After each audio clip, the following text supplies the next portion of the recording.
we're going to formally kick the program off.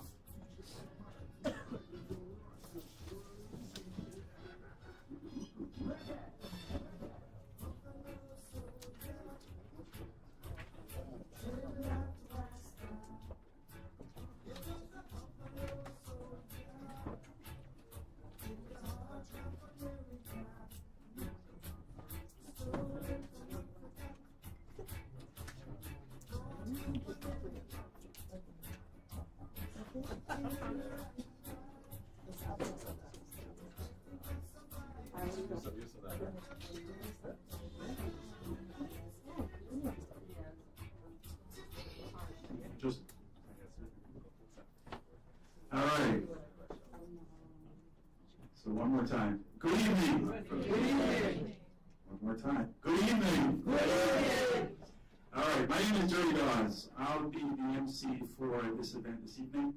And I want to, first of all, thank you for coming out. You had a lot of choices, and you chose to be here with us.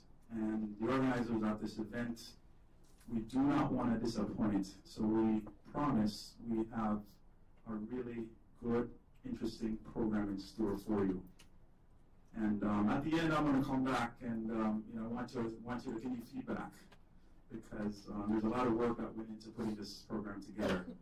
We're living in really interesting times right now. A lot going on, a lot of uncertainty, a lot of anxiety. And so this evening's event is a culmination of some discussion, some strategies, some thought about leadership and kind of how we navigate the troubling times that we're currently facing. The title of the program, A Time to Act, Marcus Garvey and the Legacy of Black Freedom.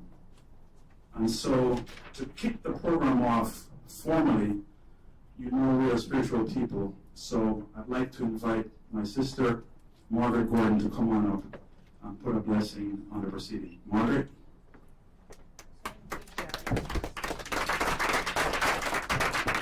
Good evening, everyone. Good evening. Usually I'm sitting in a congregation where the preacher is preaching, but tonight I'm honored to bless this event. In times like these, those who know the word, in times like these we need a savior, right? In times like these we need an anchor. And the anchor is not to be found in external places or people. We have to anchor ourselves. And so tonight I'm going to ask God's blessing upon all of us, that He will give us the strength and give us the energy and give us ideas how to just find our way in this really crazy world that we're in. Let us pray. Father, I thank you for your mercies. I thank you for your presence, Lord. I thank you for your talents that you've just blessed us with, Lord. Father, tonight as we come just to pay homage and to just network with each other, Lord God, I pray that your presence will be here. I welcome you in our midst, Lord God, and I pray that whatever we hear, that we just don't listen and hear, but we act. And so, dear God, give us a spirit to do what you have called us to do, and that is to lead your people. As we sit in this room tonight, Lord God, things will be dropped in our spirit, and we pray, oh God, that you will cause us to put in action what we hear. We pray that you will continue to bless us, that you will give us ideas, that you will give us a vision, because without a vision, we will perish, Lord. And Father, we're not about to be perished. We're about to thrive and to blossom and to grow in you. And so, dear God, hold our hands, cover our hearts, guide our ears, that we might hear the things that will edify and not depress us. Father, point us in the right direction through these crazy times. We trust you. We give you the glory. We give you the honor. And we give you every praise that we can find in our hearts to give to you. We ask these in your Savior's name. Amen. Amen. How about a round of applause for Margaret? Margaret, thank you very much. Those words are healing and comforting. So as I promised, we're going to keep moving. I want to bring up Sam Clark. Since the age of 5, Sam Clark has shared the stage with many acclaimed gospel artists as he's proclaimed the praises of God before audiences across North America and the Caribbean. One of his greatest strengths is his willingness to share his talent with others. Throughout the years, Sam has performed for many organizations. His powerful voice is regularly heard at commencement, at numerous functions, and he's widely referred to as the anthem singer. Owing to his diverse persona, Sam has received several New York City and New York State recognitions for his professional and humanitarian efforts. Sam is currently employed at the New York City Health and Hospitals Corporation as a Director of Training and Workforce Development, where he holds a decisive role in facilitating the system's classification and compensation strategies. Although his professional interest has taken a path towards healthcare leadership, his love for music permeates his entire being. And so with that, I'd like to bring up Sam. Sam, come on up. He's going to do the Black National Anthem.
How about another round of applause for Sam? Sam, that was beautiful.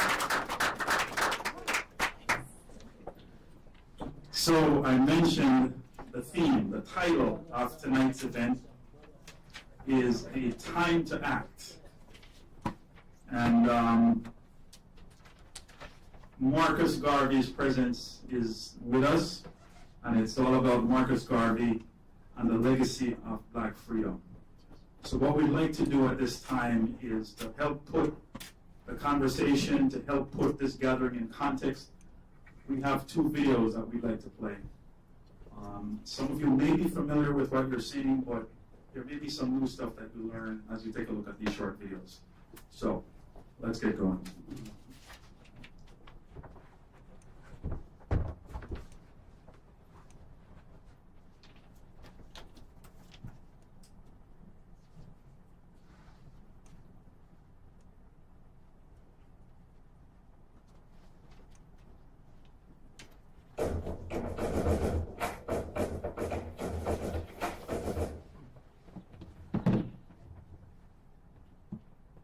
The year was 1916, when a 29-year-old Jamaican-born man with a love for Africa, pride in African people, and a vision of Pan-African unity, love, and strength, arrived on America's eastern shores, armed with an impenetrable sense of purpose, duty, and destiny, just 54 years after the Emancipation Proclamation, 51 years after the end of the Civil War, with the vast majority of blacks in America still mentally enslaved, experiencing widespread race-based discrimination, terrorism, and despair, black codes, Jim Crow, peonage, and lynchings, and economic collapse in a world at war.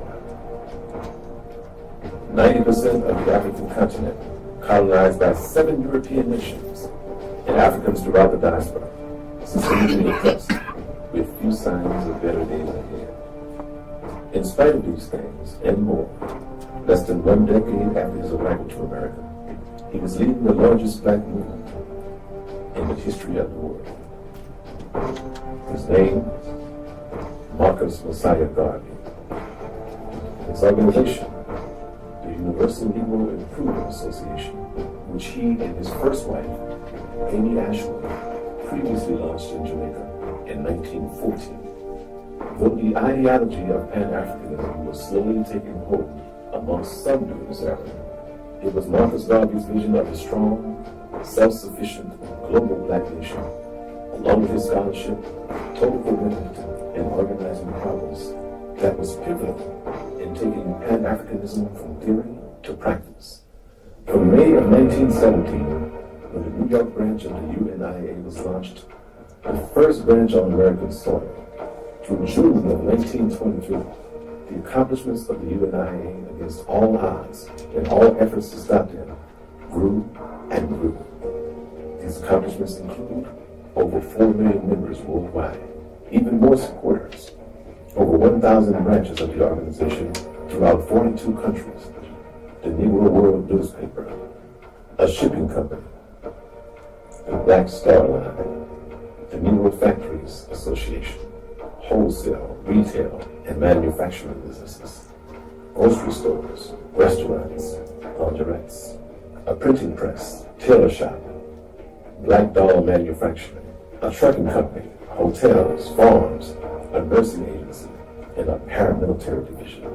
Established our flag, the red, black, and green, and established the Declaration of Rights of the Negro peoples of the world. The accomplishments made by Marcus Garvey in the UNIA laid a foundation of strength and self-determination that inspired widespread liberation movements, leading to 55 African nations winning their independence. His example is still used as the blueprint for progressive action around the world.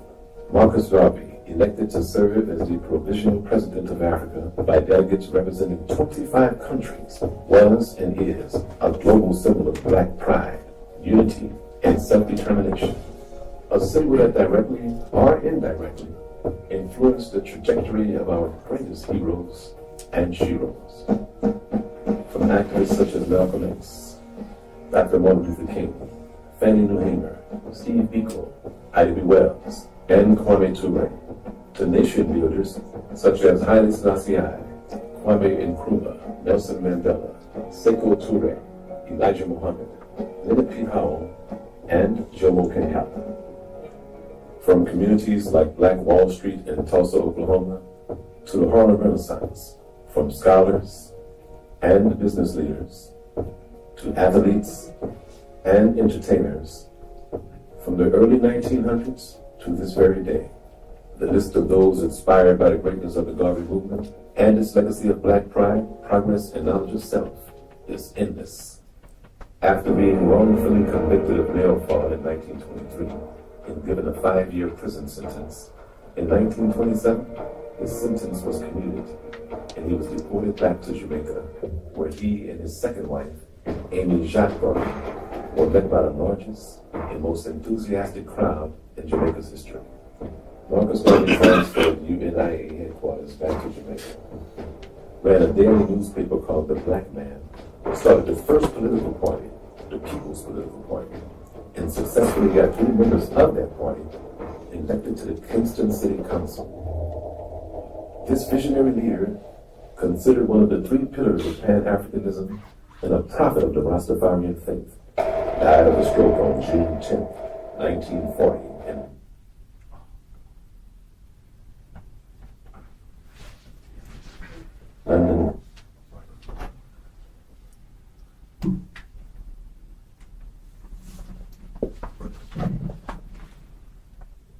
All right, we're going to pause the first video right here. So 1940, Marcus Garvey passed.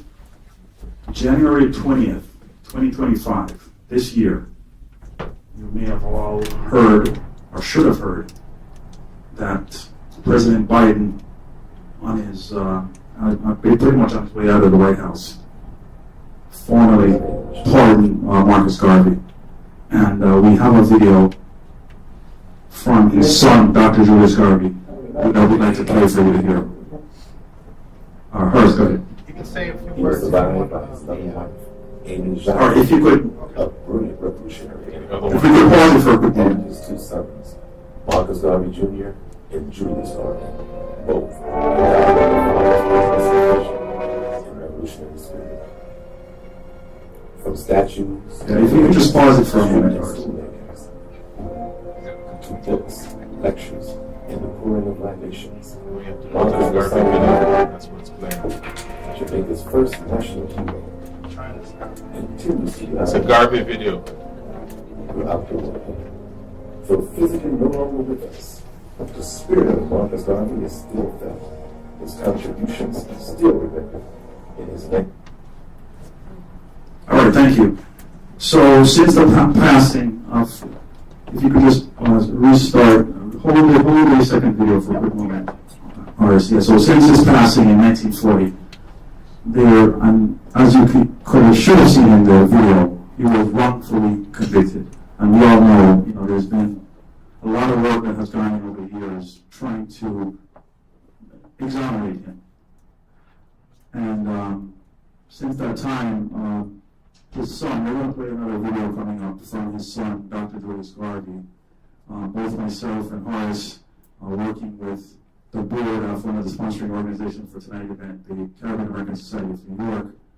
As we've been working with Dr. Julius Garvey behind the scenes in trying to do a lot of the work necessary to clear his name, so to speak. And shortly after President Biden pardoned him, Dr. Julius Garvey made this video. So we wanted to play this video for you to see it. Horace? Thanks, President Biden, for issuing a posthumous pardon to my father, Marcus Garvey, who follows in the footsteps of President Calvin Coolidge in helping to correct an injustice perpetrated against Marcus Garvey in the New York court system 101 years ago. For the last 4 decades, we've been involved in the conquer my father of the criminal charges brought against him from the fraud. This is therefore a welcome, though delayed, first step in this total exoneration. Now, I first have to clarify what the posthumous presidential pardon means, because I think we're going to discuss it very quickly. It is a public apology by the highest official in the government, removing the guilt associated with unlawful government actions and clearing the name of the deceased in the historical record. Only 4 have been issued in the United States of America. The most recent was in 2018, when President Donald Trump granted a posthumous pardon to Jack London. At this time, I would also like to thank the law firm of cases on South Calvin Bell, who gave pro bono legal service during this time. He has escaped the Congressional Black Caucus that I represent Richard Clark, and Caribbean American Political Action Committee, the Center for Global Africa, the NACP, the Institute of the Black World 21st Century, Charles Stone Enterprises, and hundreds of professional and social justice organizations who supported our petition. Also, the commitment of thousands of people worldwide who signed our petition, wrote letters, made tweets, and phone calls to action deserve our deepest gratitude. Their effort has been not just about Marcus Garvey, but about achieving justice, equity, and sovereignty for all African people. We will not be subdued in our minds or conquered in our spirit. We will not be denied by what others say our potential is. Our true identity, to which the so many are trying to erase is the legacy of our progenitors was left a splendid mosaic of historic achievement. As we continue to struggle, each and every one of us must exonerate Marcus Garvey in our own hearts and minds. We can only do that by living the principles of Garveyism on a daily basis. Liberate your mind from mental slavery.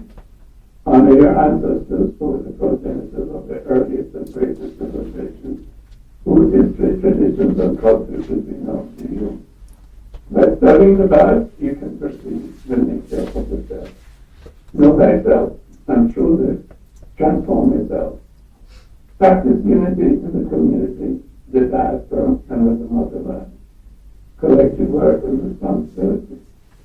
Cooperative economics. Marcus Garvey practiced social entrepreneurship before it had a name. In government, subscribe to state capitalism as defined by Marcus Garvey and adopted successfully by China. And work for a federated United States of Africa as he envisioned in 1920, with of course the link to the diaspora as the sixth region. This is a skeleton outline of the teachings of Marcus Garvey, but we should all read the philosophy and opinions of Marcus Garvey. Justice for Marcus Garvey, which he just edited and was quite contemporary. E-book, which is something written by me personally. Garvey and Garveyism by my mother, Amy J. Garvey. Marcus Garvey and the Vision of Africa by my mother, John Henry Clark. And the book by Tony Martin and Rupert Lewis, where it still the Garvey and his organization and his exploits during the trade.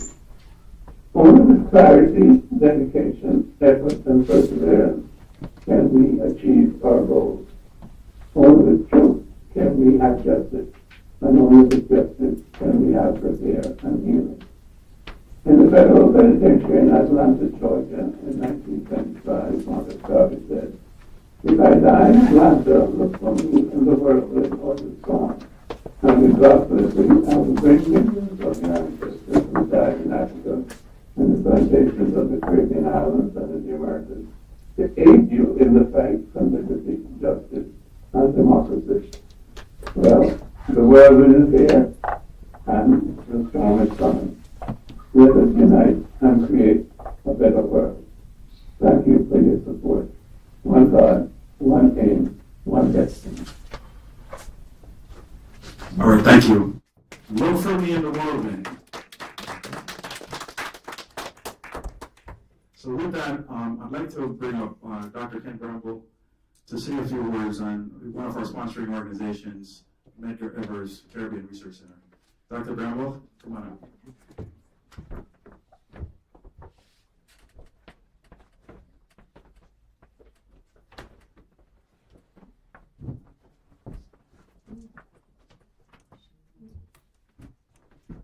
Thank you, Jerry. Good evening, everyone. Good evening. All right, I'm honored to be here. Here this evening representing the Caribbean Research Center at Medgar Evers College. And so I bring you greetings on behalf of the President and the Provost.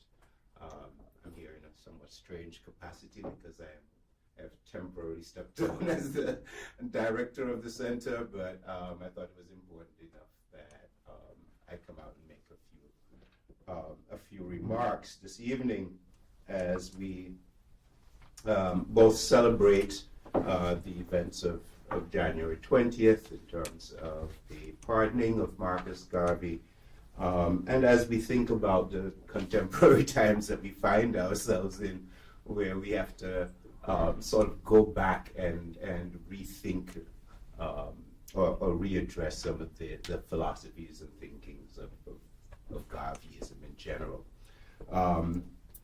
I was going to sing for y'all. You had the right reaction, brace yourself. But I'm obviously not going to, I won't let you suffer through that. But I will reference someone who is a singer, so Winston Rodney. You all know that name? Yes. All right. So the wonderful and great Winston Rodney, better known as Burning Spear. You know, he had a wonderful song, and as I was thinking about this event, his song kept coming to mind, right? Well, he has several Marcus Garvey songs, but what I was thinking about is no one remembers old Marcus Garvey, right? Nobody remembers old Marcus Garvey.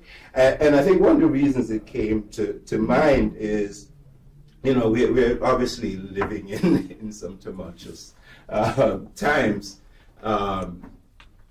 And one of the things that I think has brought us to this point is precisely that, right? Is that we don't always remember our history, right? When I say we, I don't actually mean you assembled here in this room. Right? Clearly, the fact that you've come out on a Friday evening to this event says many of you know that you have remembered. But I mean, as a larger people, right?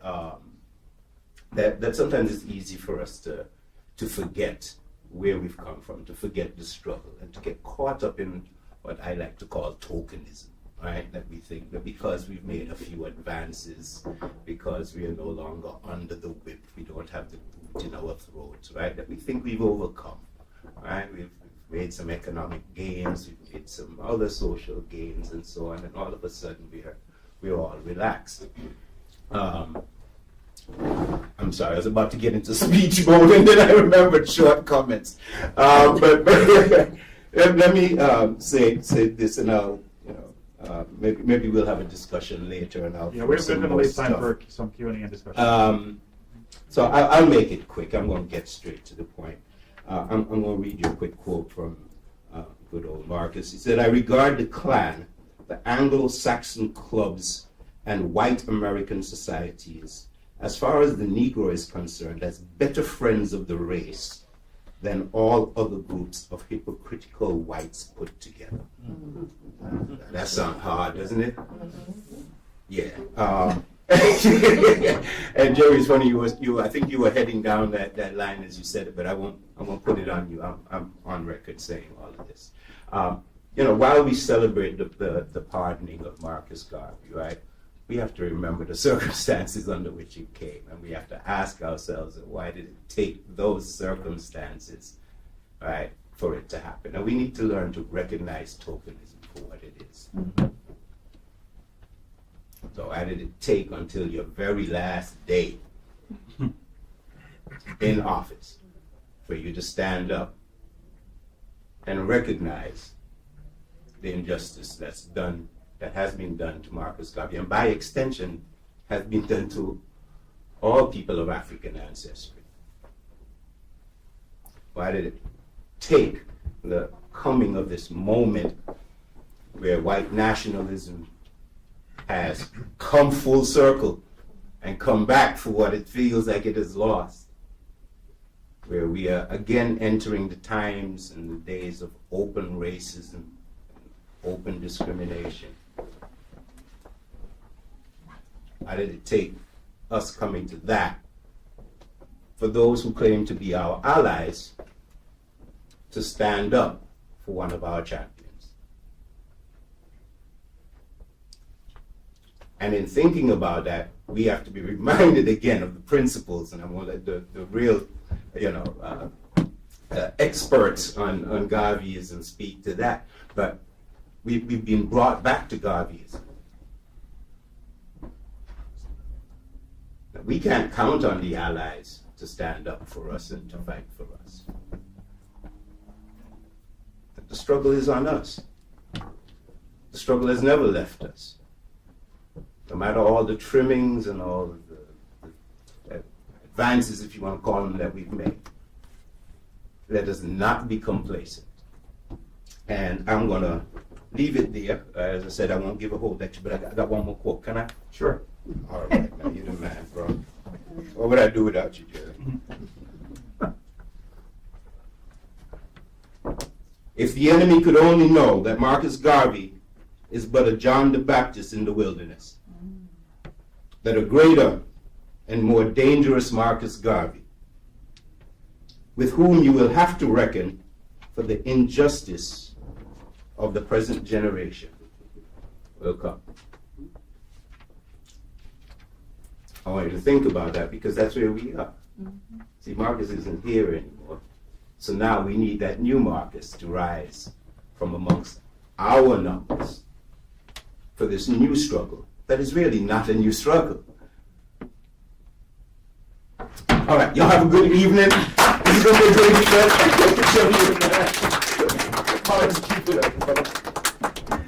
How about another round of applause? Dr. King Bamboo. So you may have seen on the video the UNIA, United Negro Improvement Association. Universal Negro Improvement Association. And I'd like to invite a representative from the UNIA. Come on up. Raymond Duguay. Come on up.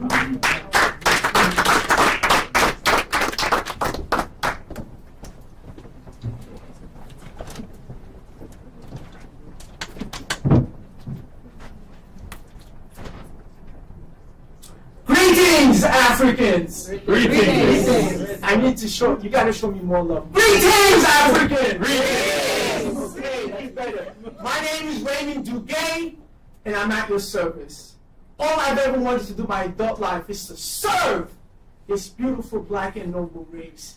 This is why I enthusiastically, wholeheartedly serve as the first Assistant President General of the UNIA. And we're honored to be here. We send our welcome to Dr. McAlpin. We thank the Caribbean American Society of New York. This is sweet and short.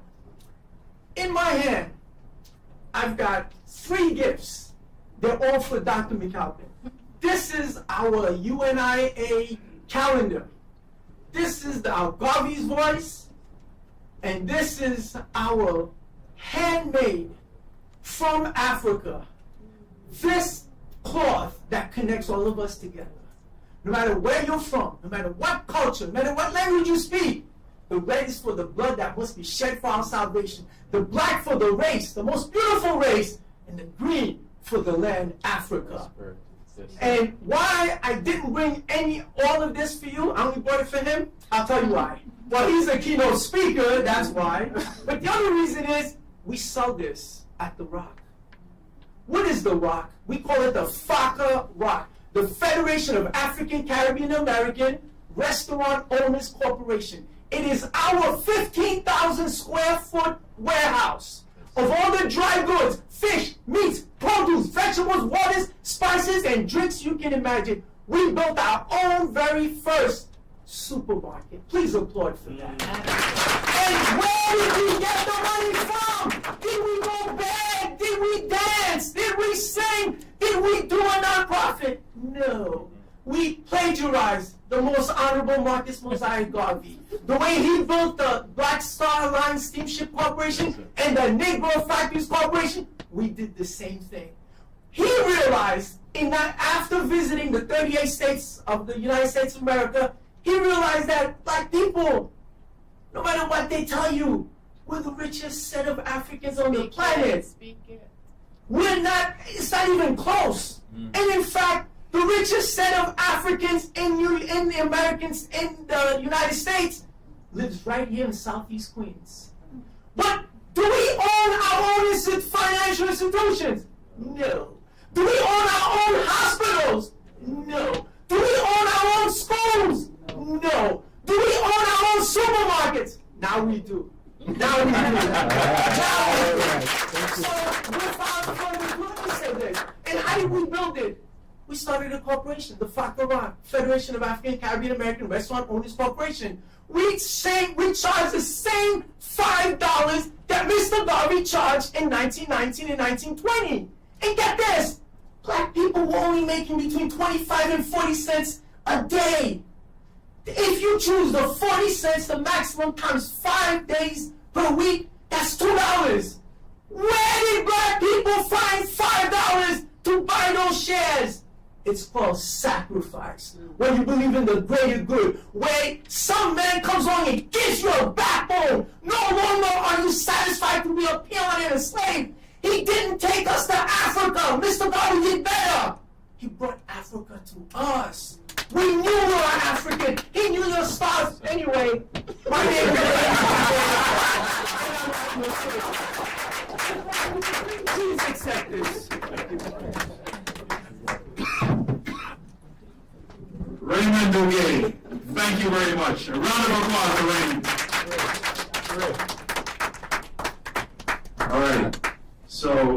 How are we doing? We're warming up. We're warming up.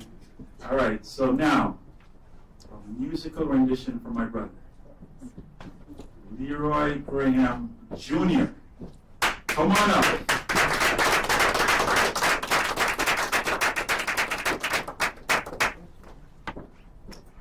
You're going to be treated right now.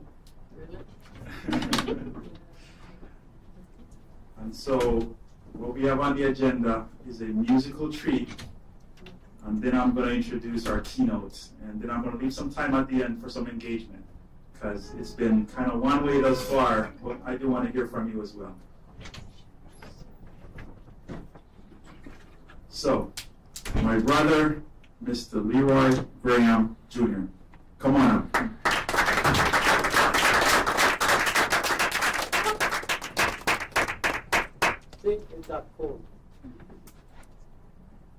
Good evening. Good evening. Race first. Race first. Okay. I just like to also start by saying a quote by Marcus Garvey. A people without knowledge of their history, origin, or culture is like a tree without root. But equally important to that is what you feed that tree. And if we don't feed the tree properly, it will wither and it will die, or it will get infected by something. I'm saying that in the sense that as far as our history is concerned, we need to control the narrative. We need to look at what's happening in the schools. I'm an educator. And if you look at what's happening in schools in Jamaica and in the United States, what is absent from the curriculum? Black history. Now, if the children have no knowledge of the history, then what do we have? Docile individuals, right? So it's up to us to not rely on the system to educate our children about our history. We need to do that. We need to control the narrative. And every platform that I get, I will utter these things. Okay? I'm also a member of UDA through my organization, True Truth Organization. UDA, for some of you who don't know, they represent 72 of the most well-known schools in Jamaica. And so, me personally, I'm starting good trouble here. Because when it comes to us sending money to Jamaica, we have to look at how the money is spent in the schools, resources, and so forth. And we need to have a say in the resource, in terms of the curriculum, what those kids are being taught. And they're not being taught the history that, the proper way that it should be taught. So, thank you very much for that. All right.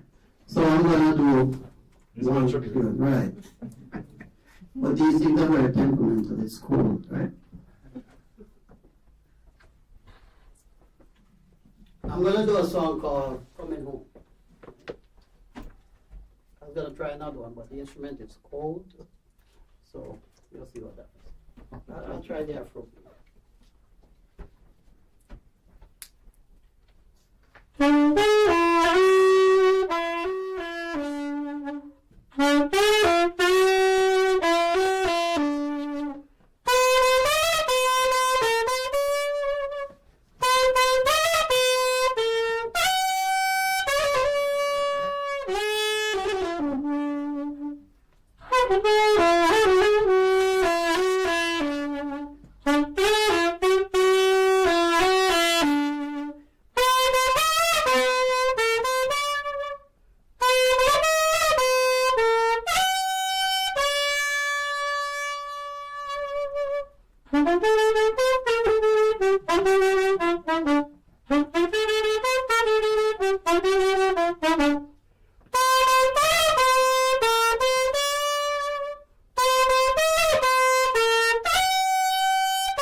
It's warmed Good up. luck, Billy. You want another one? Afro Blue. That's Speak in the by microphone, please.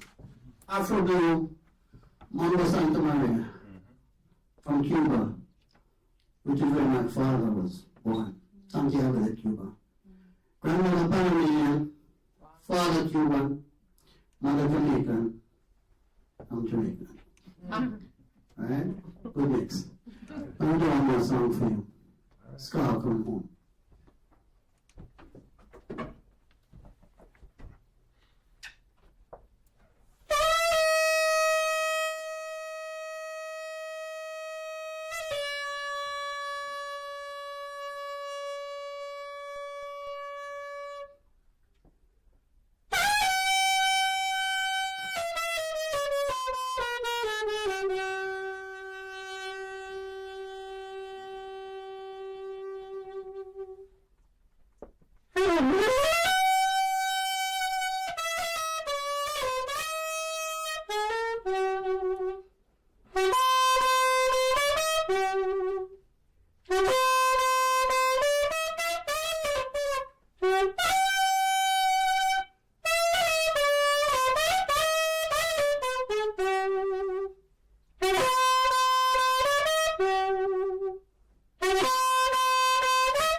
Leroy Graham Jr. Thank you very much, sir. Another round of applause, please.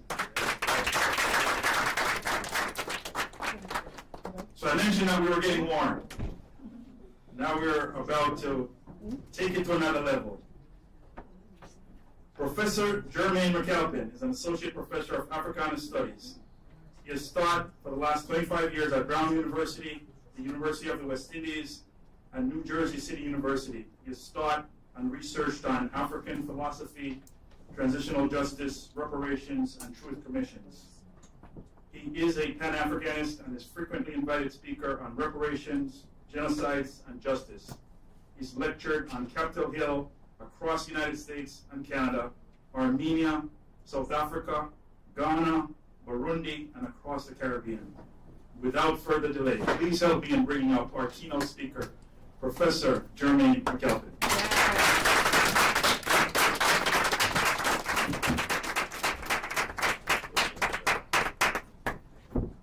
Thank you. Good evening, everyone. Good evening. So anytime that I lost, I'll make up. So I'm going to be with you for another hour and a half, right? Oh boy. I'll be here only for a short while. I want to honor and respect the reality of your presence, and thank you for being here this evening. I thank you for your presence and your prescience and for being here. I thank my friend and brother, Horace Davis, and the entire Kesoni team for organizing this event. We've been talking about it for the last year and a half, and it's now in reality. To the Marcus Garvey Institute, led by Dr. Julius Garvey, thank you for keeping the flame lit on the fire that is Marcus Garvey and his relevance to our 21st century. Half of the work of vindication is done, and the other half is yet to be complete. To all the speakers, artists, and all the attendees in person and virtually, good evening. I thank God and Mother Africa for birthing the world, and I'd like to pay homage to all the ancestors who have given us the strength, courage, and wisdom to keep fighting for Black freedom. My presentation this evening honors my mentor, my great teacher, the eminent Garvey scholar, Professor Rupert Lewis. I give him credit because in 1998, while a third-year student at the University of the West Indies, he taught a course called Garveyism. And it was in that course I was open to the reality of who Marcus Garvey really was. Of course, we studied him in Jamaica as a national hero, the first national hero, but he never came to light in the way that Prof. Lewis brought him to light. And so the last 28 years of my intellectual journey is because of that single course, Garveyism. That course was taught by Professor Rupert Lewis for almost 2 decades.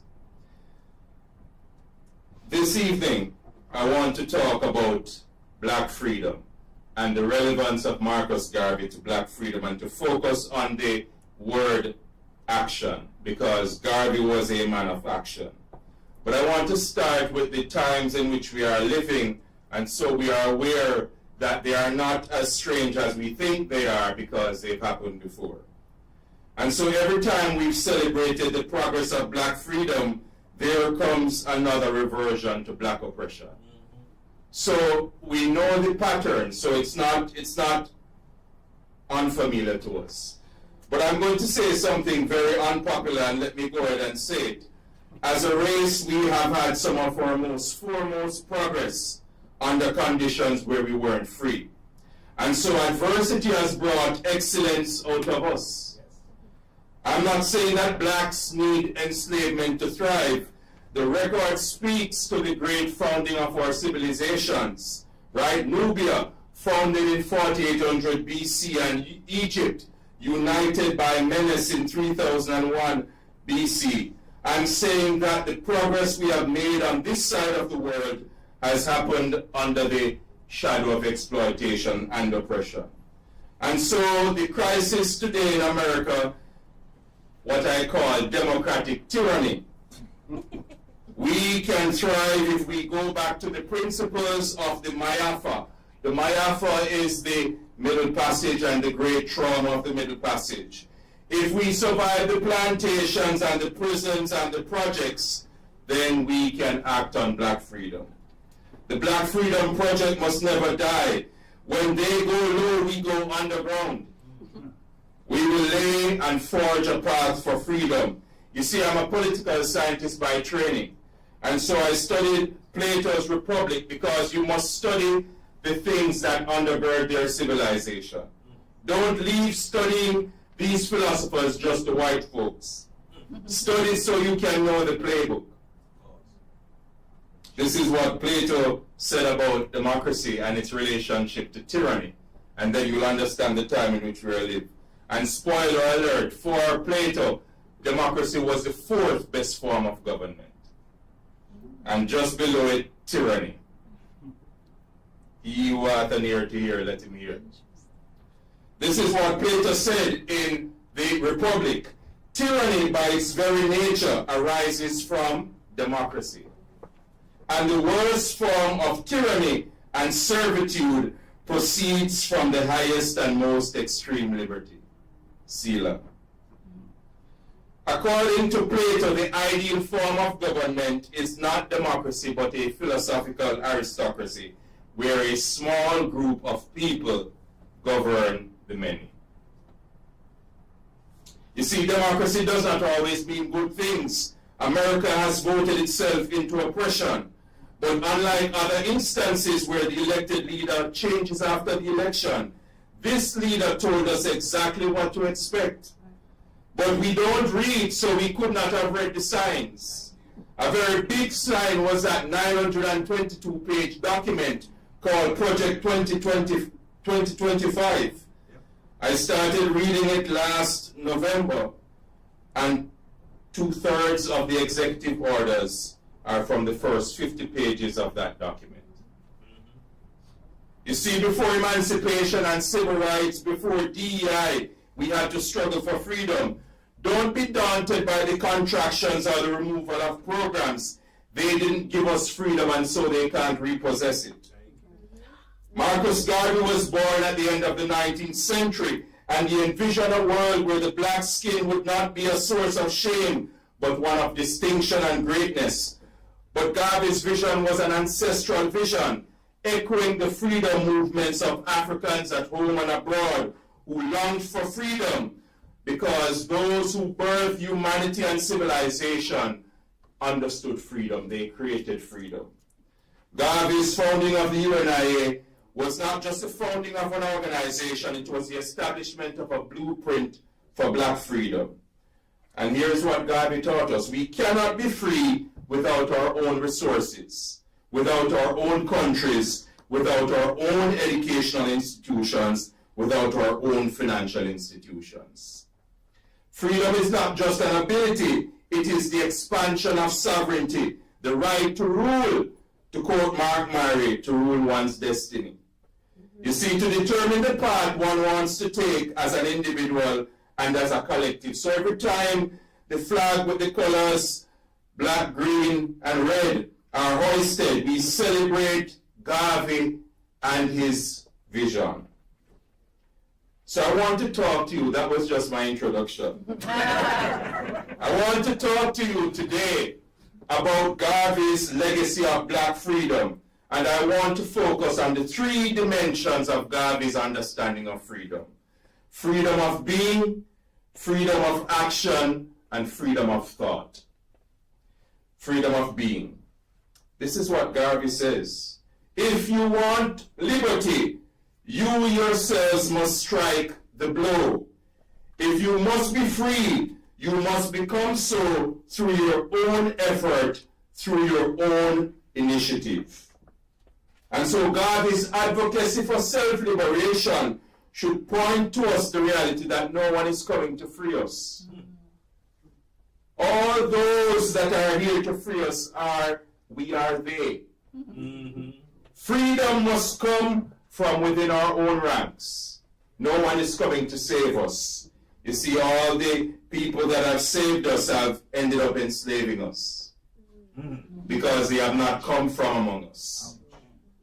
And so Garvey declares that the Negro will have to build his own industry, art, sciences, literature, and culture before the world will stop to consider him. So we want to imitate them, and we have not imitated our own historical excellence. We built the pyramids. We built the great civilizations. We built all of the world because the world starts in Africa. Every single person on this earth has one common ancestor. Life, civilization starts in Africa. And so Marcus Garvey believed, as we all should do, no one is coming to free us. We must take freedom into our own hands. You see, the second freedom is maybe the one I want to focus on more, and that is freedom of action, because we are in a time to act. And for Garvey, that is self-reliance. For Garvey, self-reliance was uniting our efforts, politically and economically, to free Africa and all colonized and oppressed people. Self-reliance today means uniting politically and economically by supporting economic enterprises that are black, by supporting political movements that are black, by supporting causes that look like us. This is what Garvey says. Every student of political science, every student of political economy, every student of economics knows that the race can only be saved through a solid industrial foundation. That the race can only be saved through political independence. Take away industry from a race, take away political freedom from a race, and you have a slave race. That's what Garvey said in 1917. And do not be deceived by the linguistic gymnastics called color blindness. I don't see race. Well, what do you see then? And how did the situation get to where it is today? A race without industry is a race without freedom. What are we creating as a black race? What are we producing? What do we own? According to the Pew Research Center, up to 2022, the total percentage share of black-owned businesses in the U.S. is only 3.4%. We make up 14% of the population, but we only account for 3.4% of businesses. All the businesses owned by blacks, 26% of them were in healthcare and medical assistance. Only 1.2% was in IT. And only 0.03 in mining, quarrying, or oil extraction. So wherever the money trail is, we are averse to the money trail. We are going the opposite direction as a people. We are going against the industry and the industriousness that Garvey wanted for the black race, a black industrial revolution. According to 2022 figures from the U.S. Federal Reserve, the median net worth for white families was $284,310. For blacks, $44,100. For Hispanics, $62,120. If we do not own anything but a job, then we cannot and will never be free, because a job is recallable. You see what is happening in South Africa, where the US president and his South African-born technocrat billionaire is saying that white Afrikaners who developed a system of racial segregation copied from the US Jim Crow are victims of racism and violence. The same kind of argument that is advanced here, that when we talk about diversity, equity, and inclusion, when we talk about social justice, we are discriminating against the dominant group. And here it is in South Africa. Their fear is that their lands are being taken. Well, I will give you a history lesson. In 1912, the Native Lands Act of South Africa was passed. And what was the basis of that act? To seize lands from South African blacks, preventing them from owning lands, and whites took over or were given these lands. And here we are 113 years later, their descendants are crying foul about a land that was never theirs to begin with. You see, we cannot be free until we are all free. And that was the takeaway of Garvey's Africa for the Africans at home and abroad. You see, this is what Garvey's freedom, black freedom, was envisioned to be. In other words, the common origin of all of us means that we have a common destiny. But today, black freedom is disjointed. We have gone to our parochial boxes, African American, Jamaican, Guyanese, Trinidadian, Caribbean, Hispanic, Latino, Nigerian, Congolese. If you don't think that your fate is common with people that look like you, simply look to see that racism makes no distinction between us. As Zora Neale Hurston says, whether you're a pumpkin black, jet black, blue black, or just damn black, you are black. So when affirmative action was opposed, it was because they thought only blacks benefited. And then the target became race-based admissions to college. And it was opposed because we were told blacks were favored. And guess what? Black college admissions have remained steady, while Asian admissions have decreased. So if we don't unite, we will perish apart. Then it became DEI, and they canceled everything black. I went back to the playbook, aka Project 2025, and DEI is mentioned in that document about 70 times.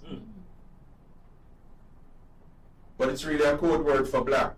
Yes. Because it is anti-black, because there is something about the power of blackness that drives fear in those who want to see our skin as a symbol of shame.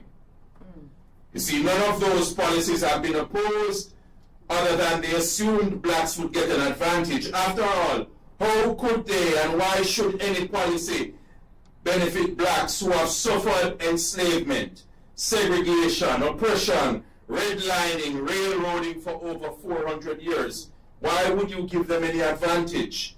You see, a man without shoes cannot be asked to pull himself up by his own bootstraps.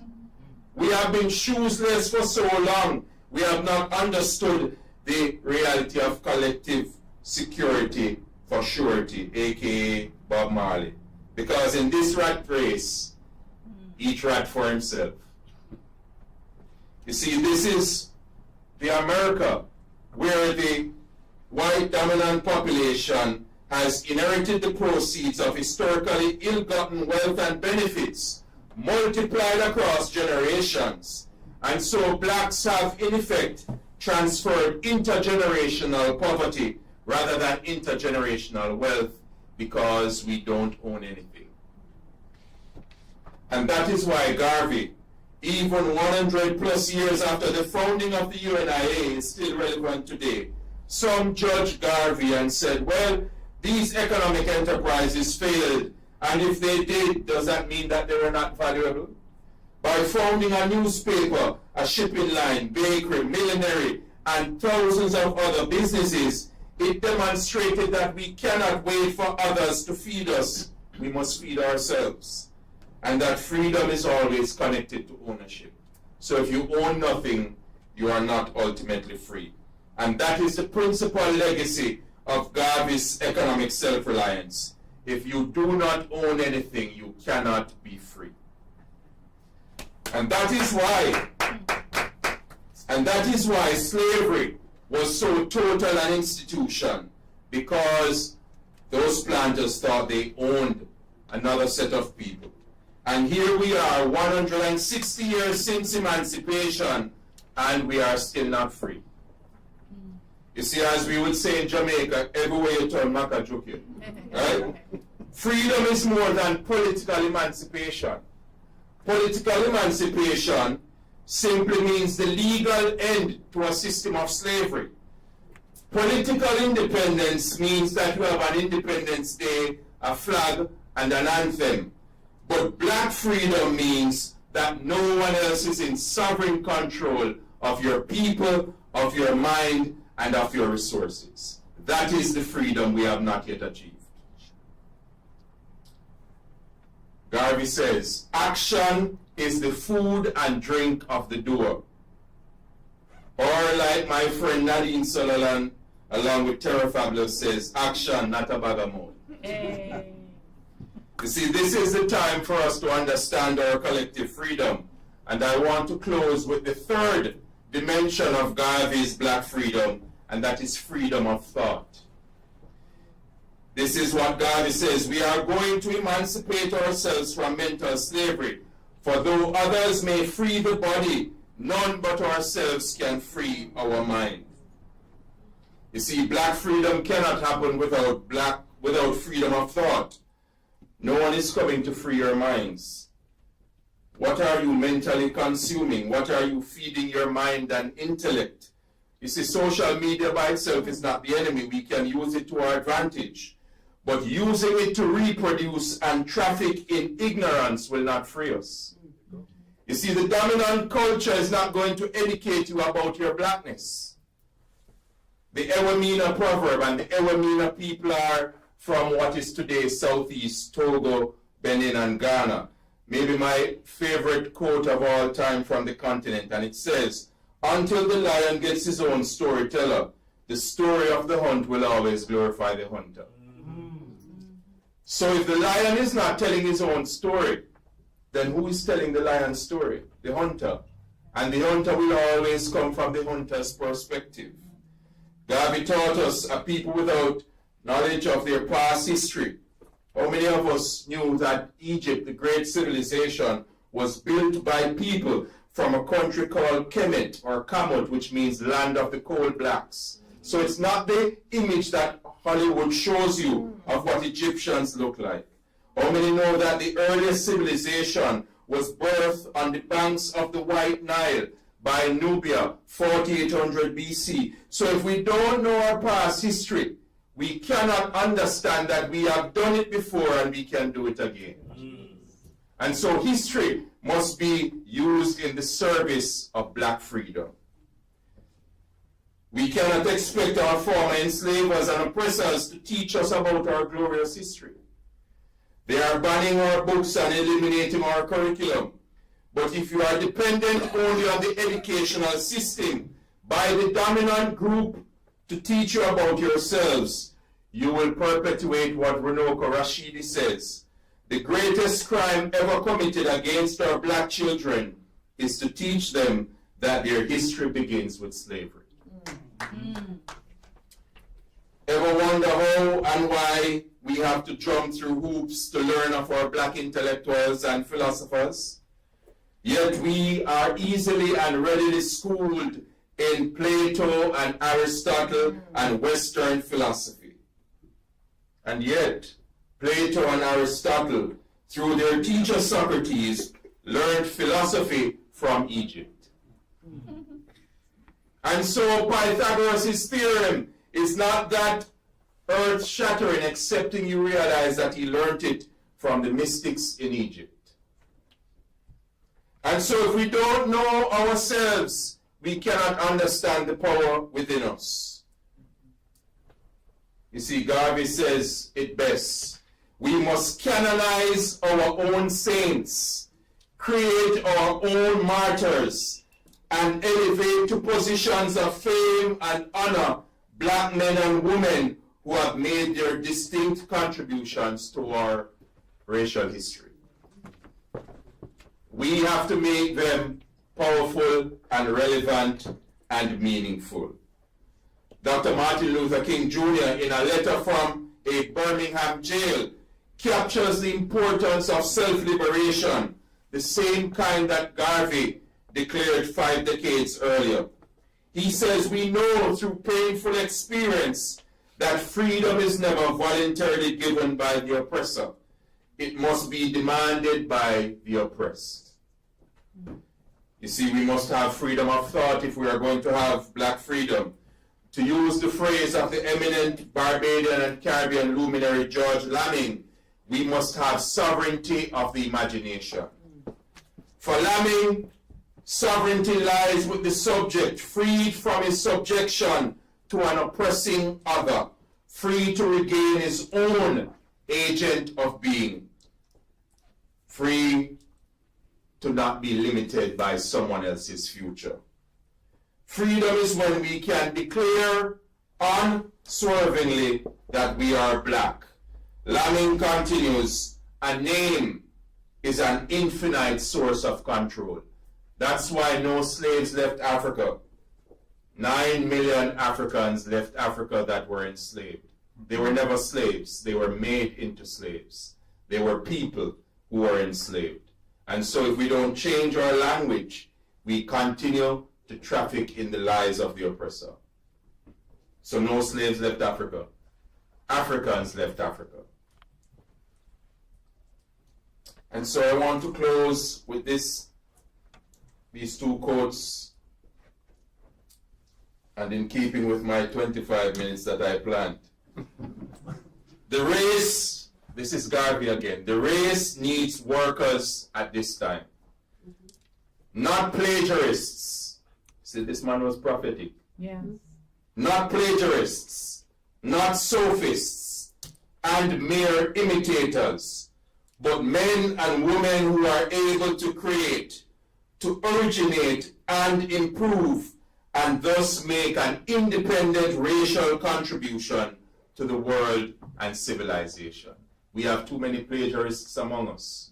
We want to copy and imitate everyone else without realizing that they copied us in the first place. Because all of philosophy, all of civilization, all of medicine, all of art starts there in Africa. The words and inspiration of Marcus Garvey have provided us a basis to act now. Freedom of being, freedom of thought, freedom of action. And I end with one of Garvey's most famous acolytes, El-Hajj Malik Shabazz, also known as Malcolm X. We declare our right on this earth to be a human being, to be respected as a human being, to be given the rights of a human being in this society, on this earth, in this day, which we intend to bring into existence by any means necessary. Asante sana. Thank you.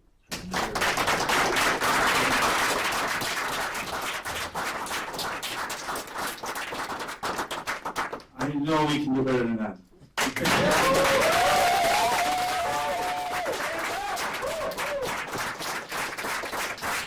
So question, did we live up to the promise? Yes. All right, so I promised that we would take a few questions, comments, because this is the engagement part. So, a couple of things we're going to do before we wrap up for the night. We have a closer, and we also have some food. But before it is served, we want some engagement. So, Dr. McAlpin. So no questions, no food. Thank you very much. All right. Say so. And we have a microphone in the back, so just raise your hand if you have a question, comment. You've gotten a lot tonight. No question, no food. I see your hand in the back. Okay. Thank you very much, sir, for those words. And like I said before, the history is very, very important.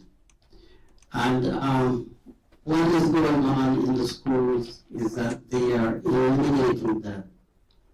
Or I called what they're doing 2 words: selectivism and omission. Selective in terms of what they want you to know. Omission in terms of what they don't want you to know. And selective in terms of controlling the narratives in what they want you to know.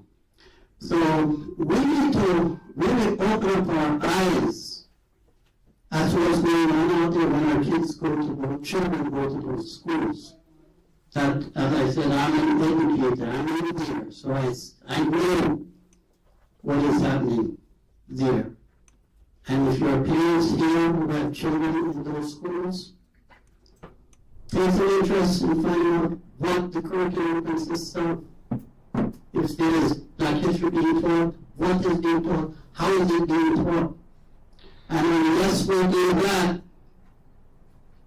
then we are in for problems. If we don't control the narrative in terms of what is fed, that tree, and it will not mature to bear the fruits that we're looking for.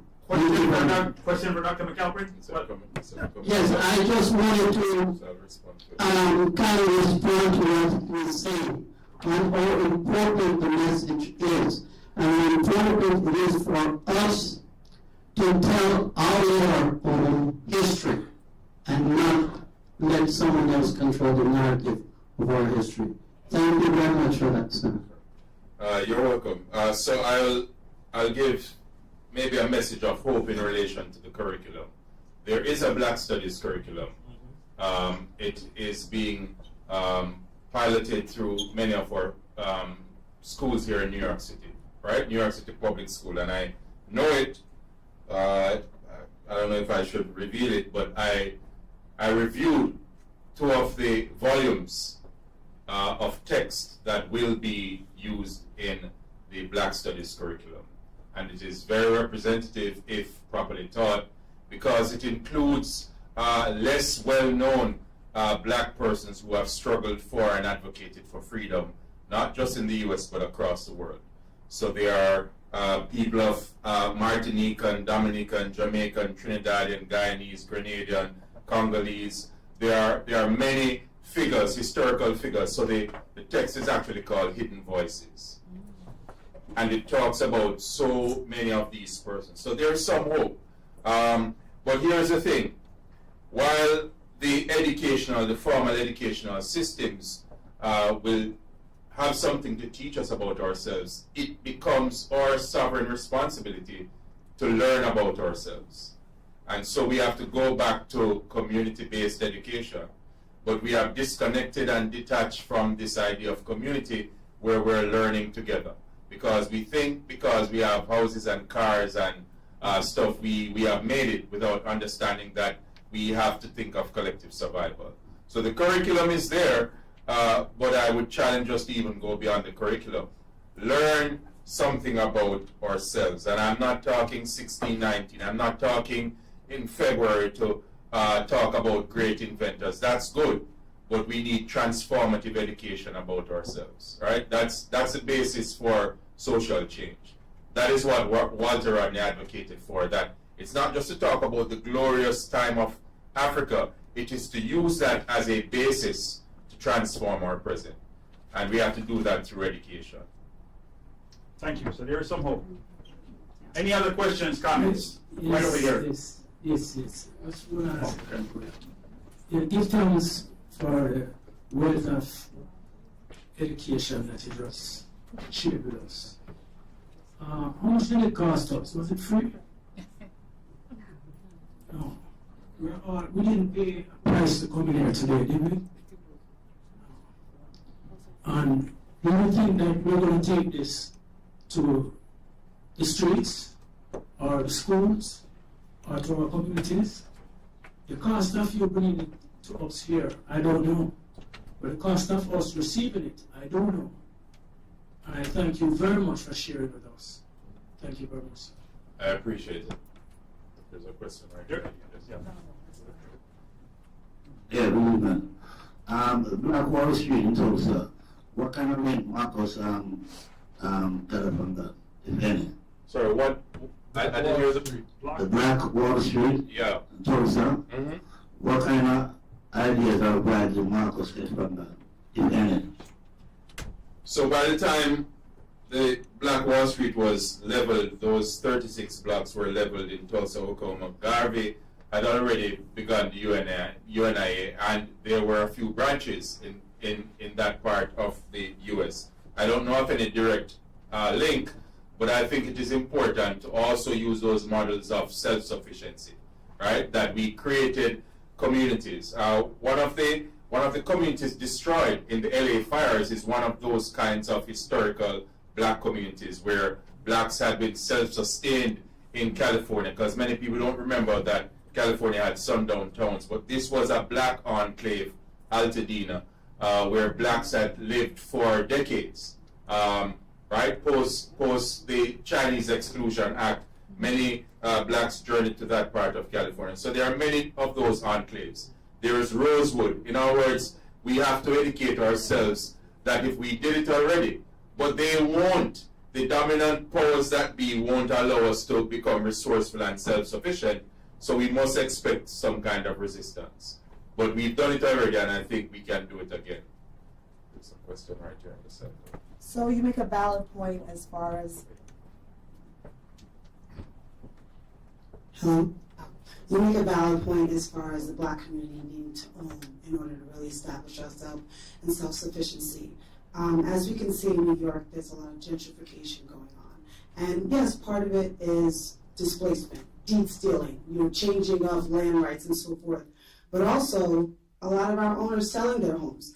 They are breaking up the black communities by selling to the gentrifiers, to the white developers in Harlem, Bed-Stuy, Crown Heights. So we can't necessarily blame displacement of black people on everyone else. It's our own. So where do we educate our community that it is better to maintain our community versus the financial benefit of selling their homes to people that are not part of our own community? Yeah, it's kind of a catch-22 because the economic realities force people to sell to the highest bidder, right? And so, unfortunately, the percentage share of the ownership of black-owned banks in the U.S. is less than 10%, right? So we have to go to other lending institutions to get resources, and we are 3 times more likely to be denied credit for loans for housing, right? So gentrification is more than just an individual problem; it's a systemic problem, primarily because the question of housing already discriminates against people of color and primarily blacks. So I think all the neighborhoods you call, but here's it. The reality of it that even as this is happening, America continues or persists in residential segregation, right? We hardly have mixed communities. But I think we also have to realize that we have to pool our funds and resources. That's the only way we're going to be able to, I remember driving down a stretch while in grad school about 25 years ago in Bushwick, and nobody wanted to be near there.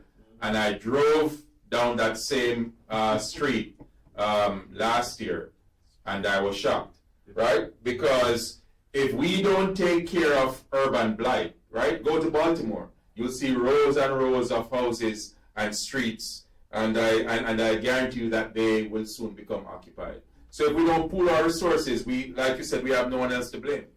If we don't pool our resources, and let's think of it, right down here, St. Albans, right? Laurelton, they came out of the post-World War II era where blacks, especially those returning from the war, did not have suitable housing elsewhere. And they didn't get the GI grants like whites who could go to Levittown.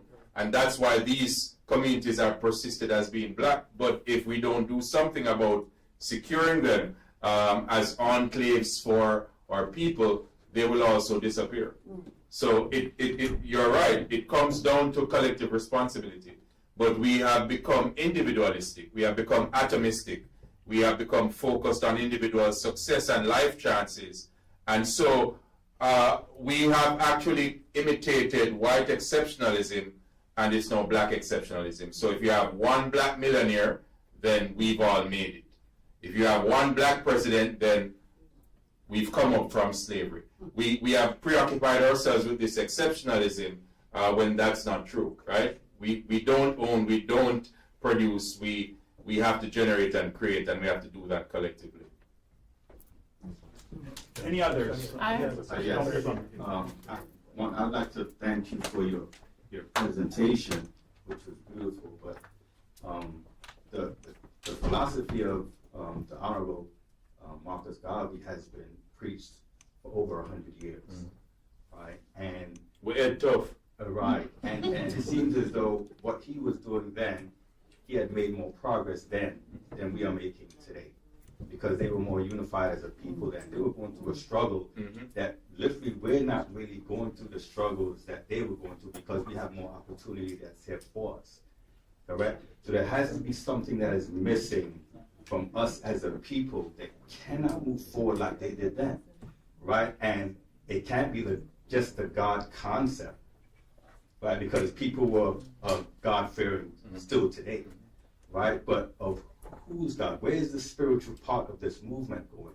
Because if we have no spiritual movement, nothing can be done on the physical level. Because we understand that the spiritual actually is what motivates and moves the physical plane. So there must be something spiritual missing from our people, united in mind. That's why we can't move together, because there are a lot of wealthy black people here, a lot of motivated black people, educated black people. But for some reason, we cannot come together and make movements like they did then. And I want you to give me some insight on what you think spiritually is happening with our community. So when Garvey was talking in Philosophies and Opinion, he says God is on the side of the strongest battalion, right? So if we don't get our own strength, then we can't blame that God has abandoned us, right? The thing about our spiritual context is, like I said, we have become atoms rather than molecules, right? Everyone is just concerned with their individual survival. And if I make it, then I'm good. I'm okay with me alone making it, right? In other words, you know, when Mary Church Terrell says, lifting as we climb, onward and upward, it means that everyone is going to take someone else.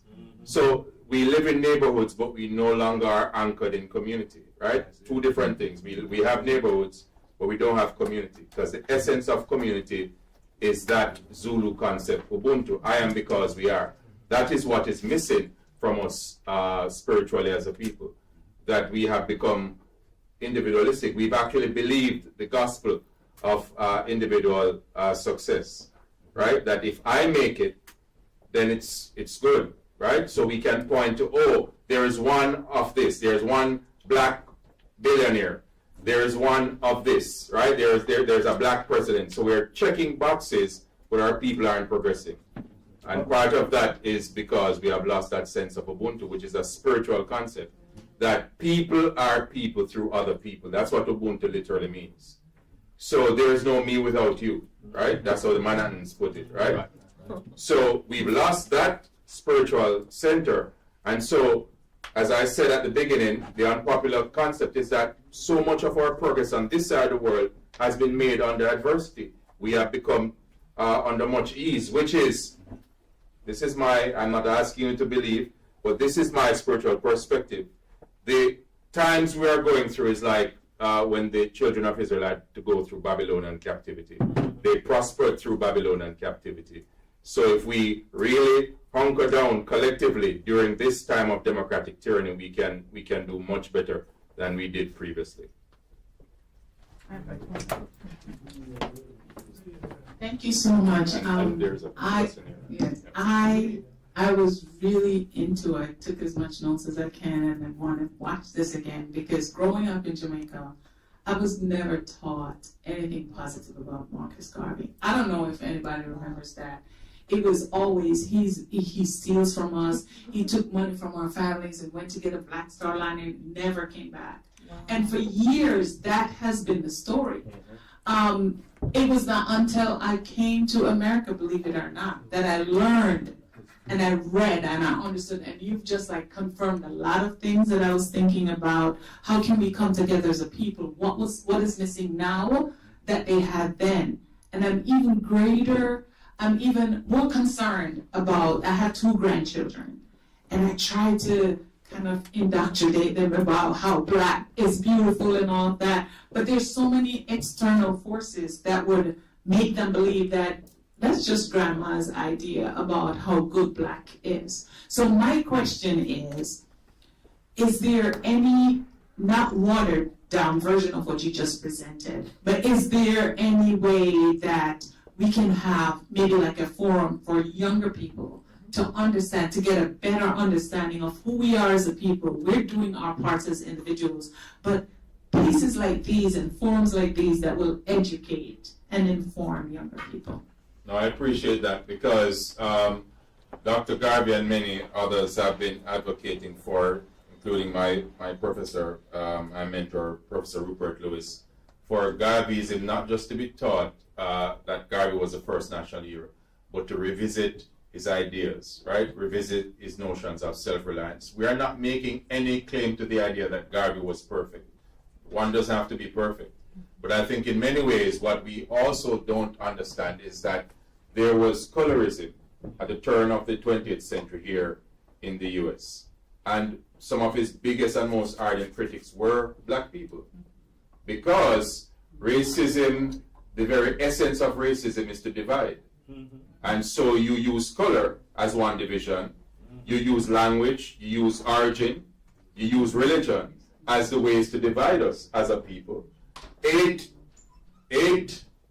American blacks wrote op-eds to support Garvey's removal from the US.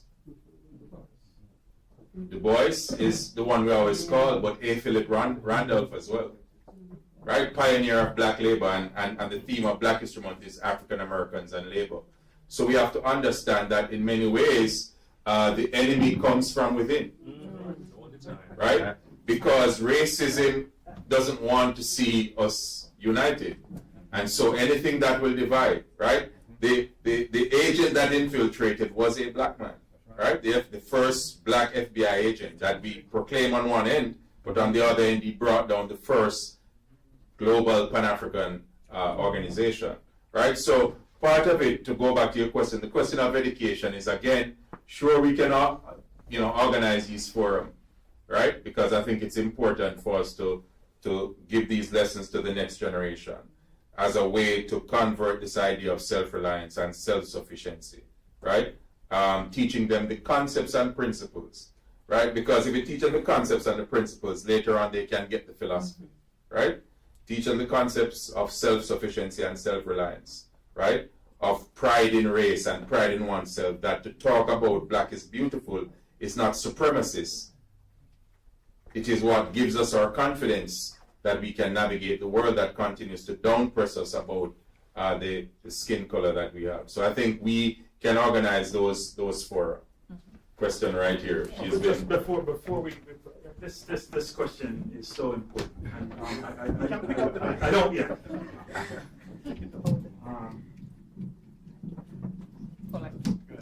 Yeah, this question is, Margaret has touched on something here, and she also talked about these external forces. This is all around us, social media. So what I want to almost like challenge Dr. McAlpin, we're going to have to put some brains together and figure out how we can get to the next generation and meet them where they're at, to your point. So I just wanted to comment on that before we move on. Thank you. Hi. So I kind of want to jump back to this question. And I feel like, so what you're saying about spirituality, I think that's definitely one part. But I also think that we, as a people now, we rely a lot on the government. We rely a lot on, the Democratic Party in particular to help uplift us. But I feel as if we were to become a little bit more independent of politics and really become self-sufficient, we would be much better off. And I just want to know, what are your thoughts on that? Very good point. I'm smiling because just last week that was the lesson in class, right? In my course, African Diaspora, we spoke about the Black Panther Party because the model of freedom should understand the reality that, again, no one is coming to save us and no one party does right by us, right? That's why Garvey founded the first local party in Jamaica, right? Because he saw the need for representation. When the Black Panther Party was established in October 1966 in Oakland, California, part of the subversion tactics of the FBI was to discredit programs that the US government would eventually adopt. Mass welfare feeding programs, right? Pioneered by the Black Panther Party. Research on sickle cell. In 1970, the US government was giving only $100,000 to research on sickle cell, while it was paying $10 million to get a man on the moon, and was in a war in Vietnam that included $5 million US a day. But things connected to blacks didn't come up until black people, black doctors began to research on sickle cell, that 75% of its sufferers are people of African descent. So we have to think of our own survival, right, with our own solutions. And that's why the Black Panther Party, as small as it was, the FBI director said it is the most dangerous threat to the internal security of the United States. I want you to understand that. It wasn't because of its numbers. It was because if black people actually believed that they could help themselves, then it would be problems for racism and for systems that oppress us in the US. So I agree with you. As I saw one of those memes with an indigenous man, and he said, red or blue, it's one bird, right? Whether it's left wing or right wing, it's one bird, right?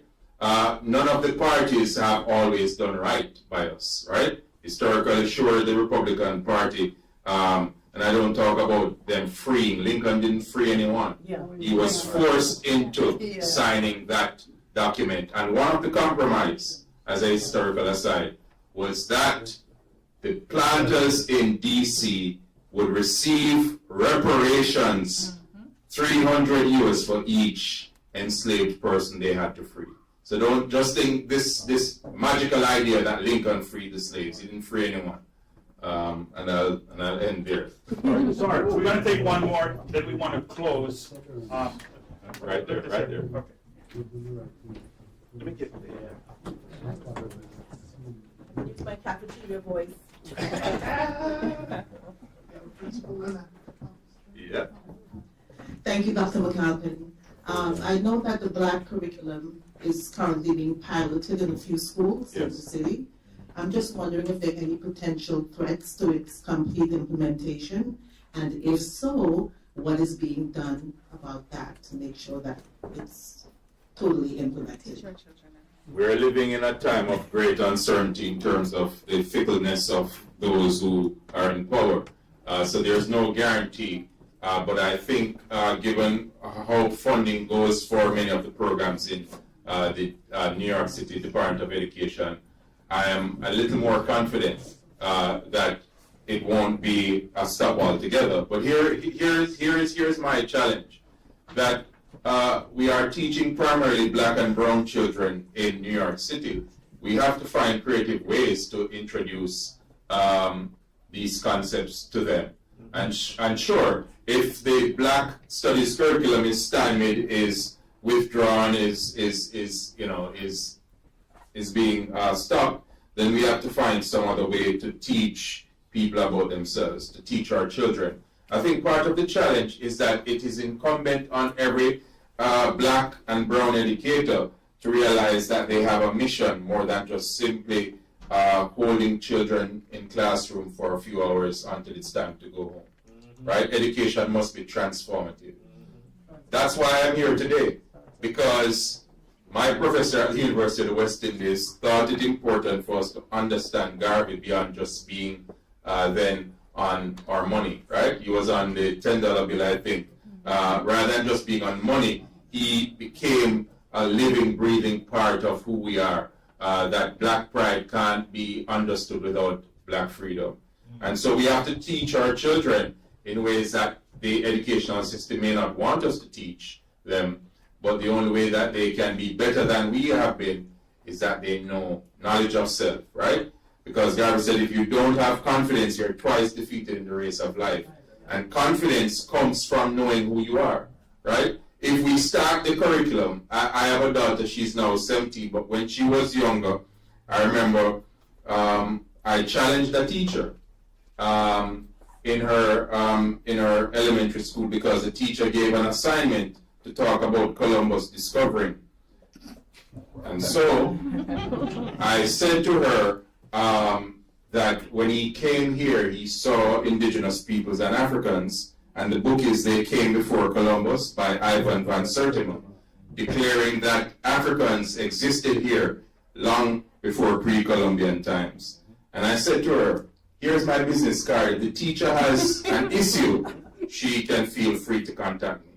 Right? So I had to tell her very early that he didn't discover. He came and he saw people here, and it is recorded. Did the teacher call you? No. No, she didn't.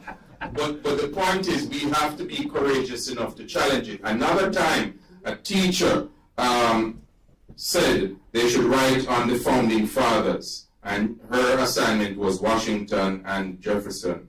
And I said they owned Africans as enslaved. And the teacher, a black woman, said that fact is not relevant to them being founding fathers. So I said, we are not going to take it out of the essay. You can give her whatever grade you choose, but it has to be on record that they owned Africans as slaves, so they are not as great as we declared them. So again, the color of one's skin is not what will determine one's understanding of self, because that teacher was operating an inferiority idea that somehow to include that, to challenge this notion that these people could be anything other than they owned people that look like you, right? And so I'm saying to us that if we don't challenge the knowledge that is produced and disseminated to our children, then we are equally responsible for their destruction. Good point. Round of applause for that. So, we know we could go on for a while. There's some food here. Jerry, we got one. Oh, it's okay. All right. Ladies and gentlemen, that's all right. Just let him say one more.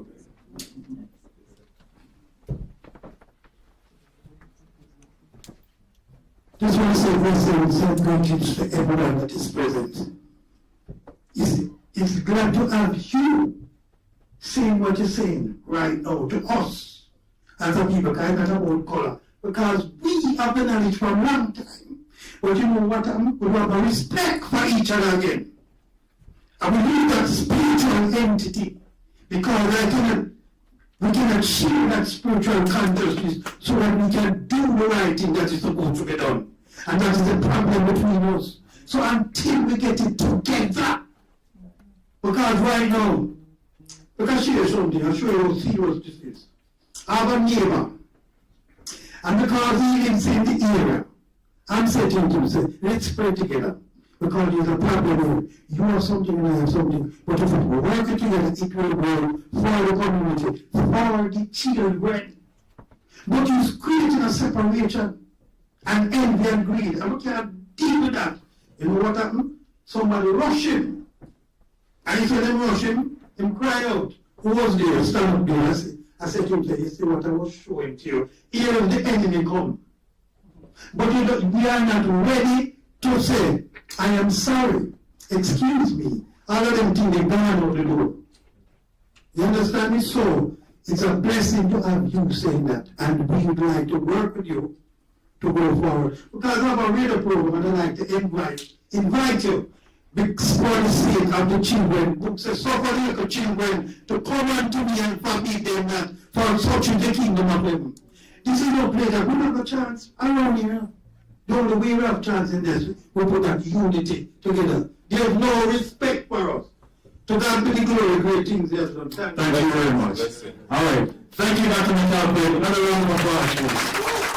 All right. So we're going to be networking, but I do want to have the president of the Caribbean Language Society in New York, our host for the night, my brother, Horace Davis, come up and close us out. Call to action. Horace, take it away.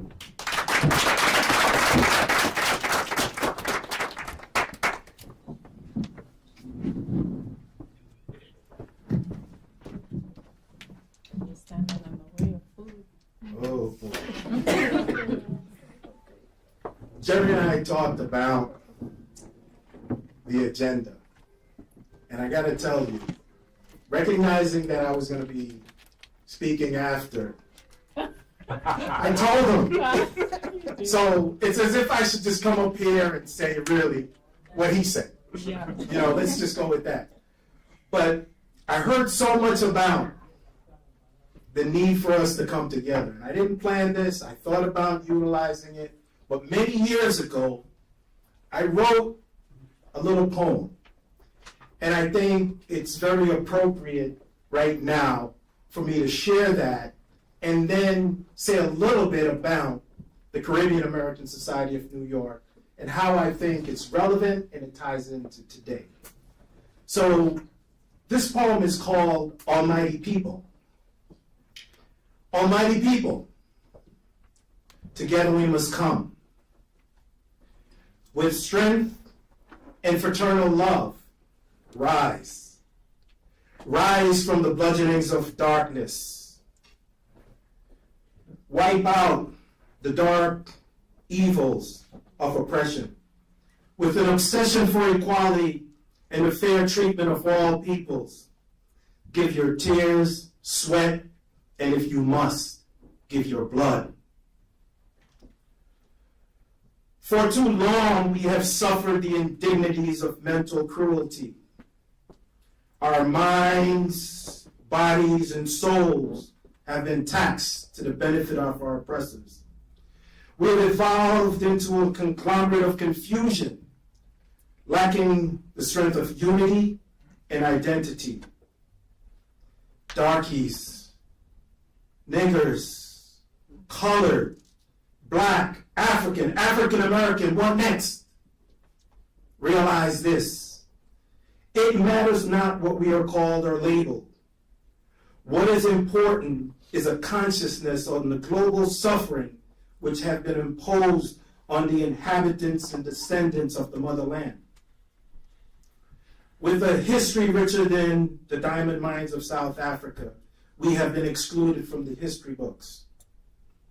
We have been robbed of our geometry, trigonometry, calculus, philosophy, inventions, and creativity. Remember this, the marvelous Sphinx, which have been defaced to support inferiority theories, still stand. The Great Pyramids continue to mystify the greatest minds of our time. These creations bear witness to our greatness. We shall again be elevated to this greatness. To accomplish this, leaders within our community must begin to lead without the selfish motives of individual wealth and political ascension. The mass must humble the minds to follow the righteous agenda set forth by our leaders. We must evolve from the abyss an economic, political, social, and spiritual fighting machine. We must be led by the will of God and an undying want to recapture and turn around this evil planet. So, come together, almighty people. Thank you. Wow.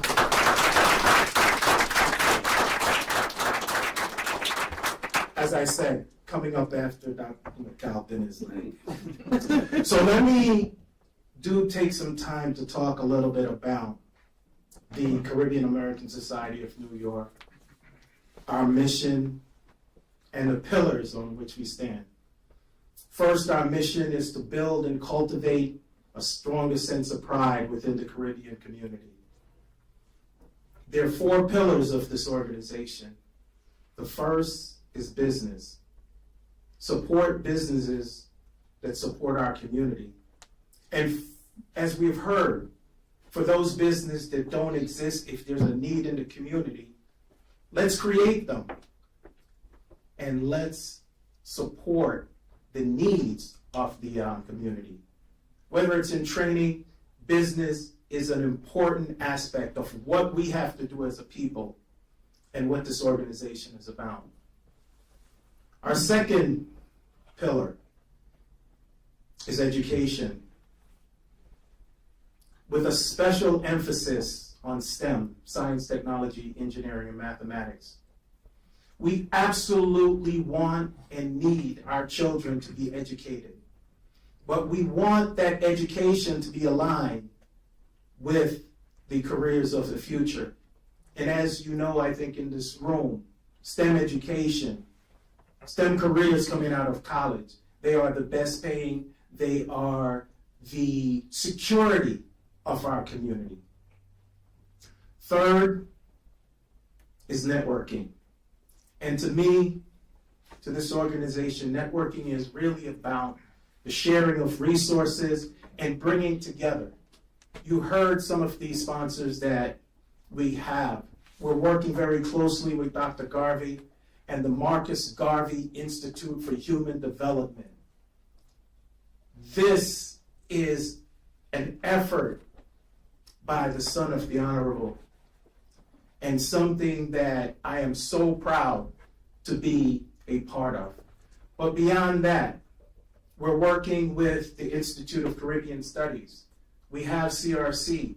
We just recently established a relationship with Trinbago Progressive Organization, a Trinidadian organization that we connected and realized that, guess what? We have so much in common and we can do much more together. And so I think as we think about going forward, for those who have organizations or your church, if you have a gathering of people, you can go to our website, Kasoni.org, and just send us a message. Let's connect. Let's be that alliance for our community. Because we, as a Caribbean community, think about how significant we are. As an engineer, I got to throw a little bit of an equation in there or some math or numbers, right? 5 of the top 10 immigrant countries in New York City have one thing in common, and that is the fact that they are Caribbean islands. And the number one is a Caribbean island, the Dominican Republic. So you don't have to be Einstein, you don't have to be a mathematician to realize what we have just in terms of numbers. And that's why I think the partnership aspect of what we're doing is so important. Last is to be engaged and be at the table when policies, legislation, regulation, and those forward-looking things are being discussed. Because those are the things that will impact not today, not just tomorrow, 5 years from now, 10 years from now, 50 years from now, 100 years from now. So we've got to really bring together minds like Dr. McAlpin to understand what's being proposed and the effect. Now, I know it's late, and so I'm going to close, but I felt it was necessary to at least talk about the organization. But I'm going to close with comments from Frederick Douglass, because one of the things that I think as an organization, and you find it on many things that we have, it's about progress through partnership. And Frederick Douglass said, if there is no struggle, now remember we were talking about the struggle. If there is no struggle, there is no progress. Those who profess to favor freedom, yet deprecate agitation, are men who want crops without plowing up the ground. They want rain without thunder and lightning. They want the ocean without the awful roars of its many waters. Power concedes nothing without demand. It never did, and it never will. Now, I want you to listen to this part, though, because this, I think, is important. Find out what any people will quietly submit to, and you have found the exact measure of injustice which will be imposed upon them. And these injustices will continue until they're resisted with either words or blows or both. Yes. The limits of tyrants are prescribed by the endurance of those whom they oppress. I think this is so relevant in terms of the time that we're in right now. And so I want to thank everyone here and online for joining us this evening for the start of a conversation that's not going to end tonight. Because I think we really, as a community, it is important that we come together. Now, I will just turn it over to Jerry and have him, close tonight. But give yourself an applause for coming out tonight. Really So I close with a question. The question I mentioned at the outset. How did you do? Very good. Great job. And as Horace said at the beginning of our conversation, there are a number of organizations in here, the networking. Please mark the date, April 4th, Friday, April 4th, right here. There's an organization in here, Friends and Family of the Mighty Diamonds. For those of you who follow reggae, the Mighty Diamonds, we're going to have a tribute to them right here. It's going to be the third, maybe fourth, the third annual event, and I'd love to see all of you back here April 4th, Friday, April 4th. So we're officially closing right now. Food being served. Continue to network with each other. Thank you again for coming out.